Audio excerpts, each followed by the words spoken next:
오늘 주시는 말씀은 열왕기상, 열왕기상 1장 1절부터 10절까지입니다. 열왕기상 1장 1절부터 10절입니다.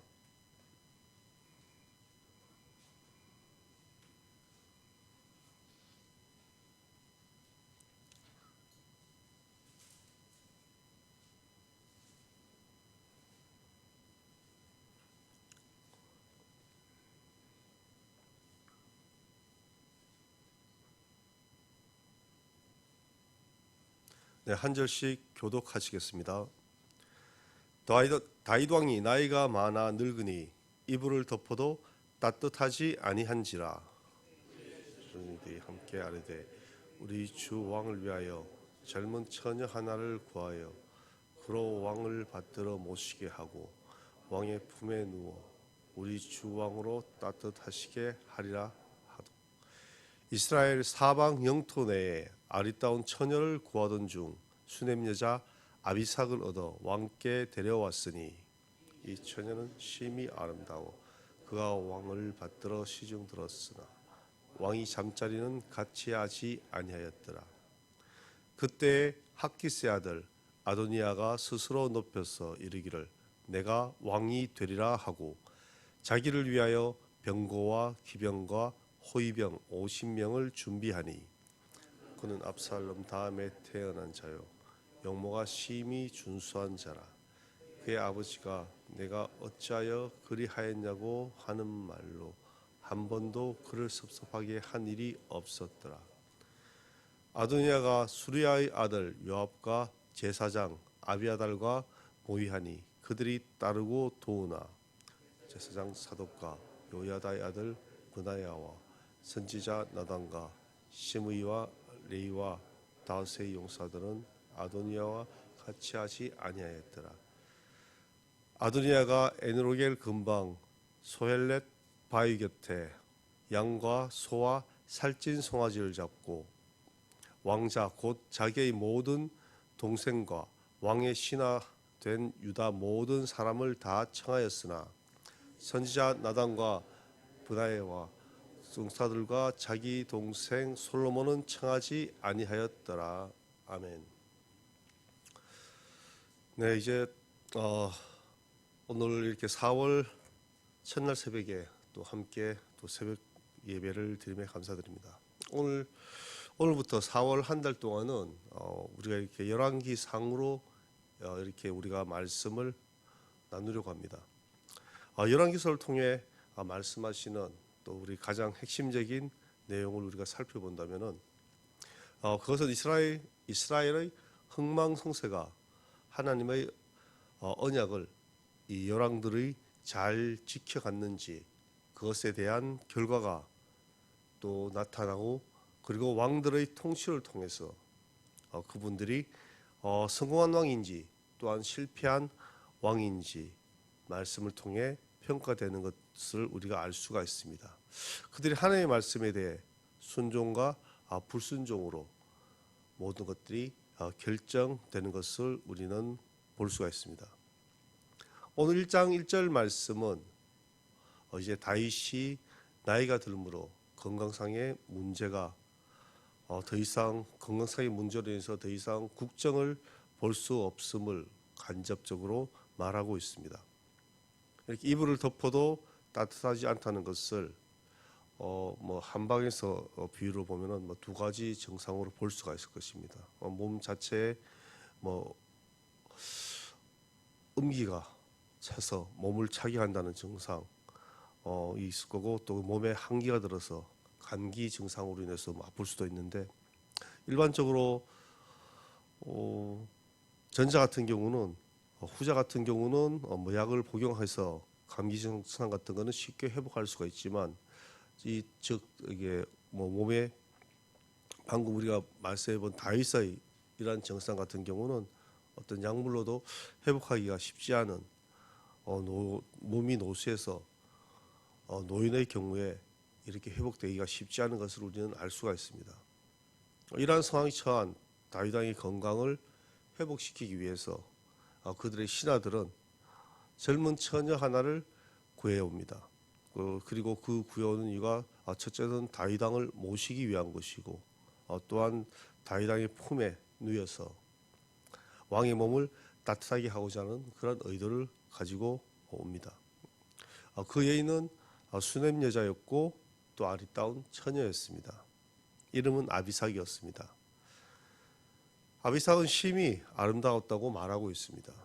그리고 왕을 섬기고 또한 시중 드는 일을 하였습니다. 그러나 왕과 동침하지는 않았다고 말하고 있습니다. 우리 오늘 말씀에서 직접 표현하고 있지는 않지만 신하들이 아비삭을 다윗 왕에게 보낸 의도를 또한 한번 생각해 볼 수 있을 것입니다. 그리고 다윗 왕이 심히 아름다웠던 젊은 여인과 또 동침하지 않은 그 이유 또한 우리가 한번 생각해 볼 수 있을 것입니다.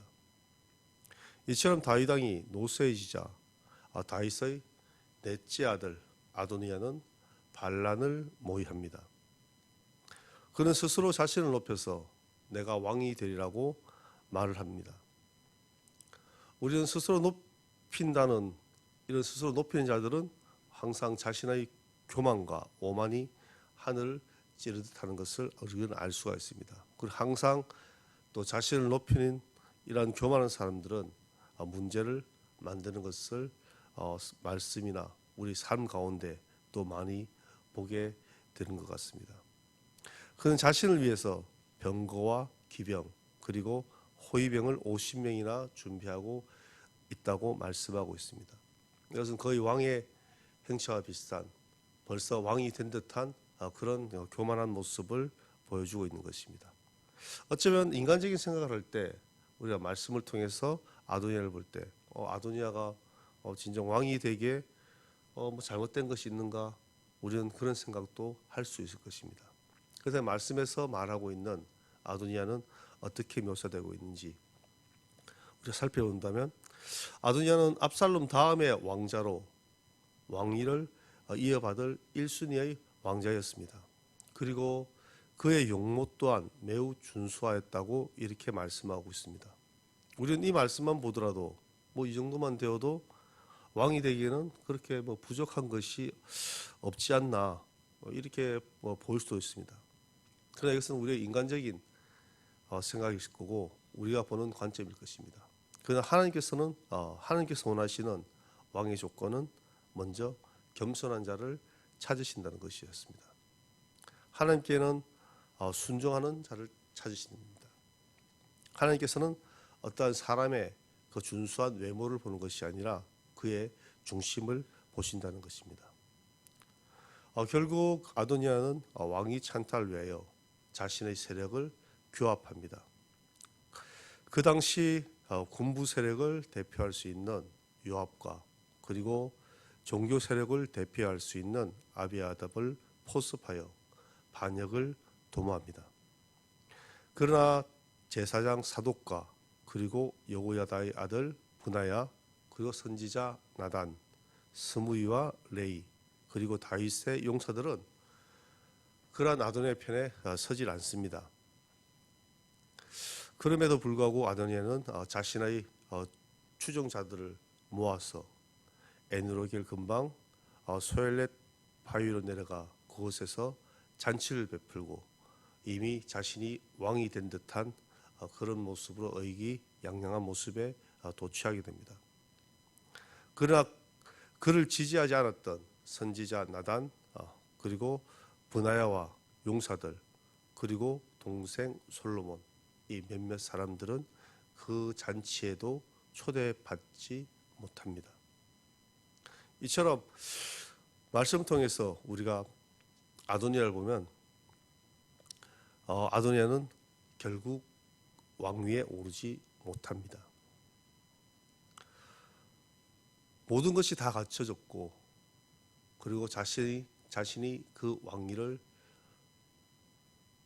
찬탈하기 위해서 모든 세력을 규합했지만 세상의 고무솔수를 모두 사용하고 그리고 그 당시 군부와 종교 세력 등 아주 막강한 힘을 가지고 있는 자들을 규합했지만 하나님께서 허락하지 않으시면 그 왕자에 앉지 못한다는 것입니다.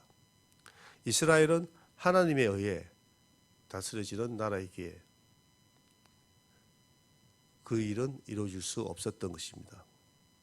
우리의 삶 또한 하나님께서 선하신 뜻을 따라서 우리 또한 살아가야 할 것입니다. 그리고 항상 선하고 바른 길로 인도하시는 그 주님을 의지하며 우리는 오늘 하루를 살아가야 될 것입니다. 우리들은 참된 주님의 뜻을 따라 살아가는 저와 여러분 되길 바라겠습니다.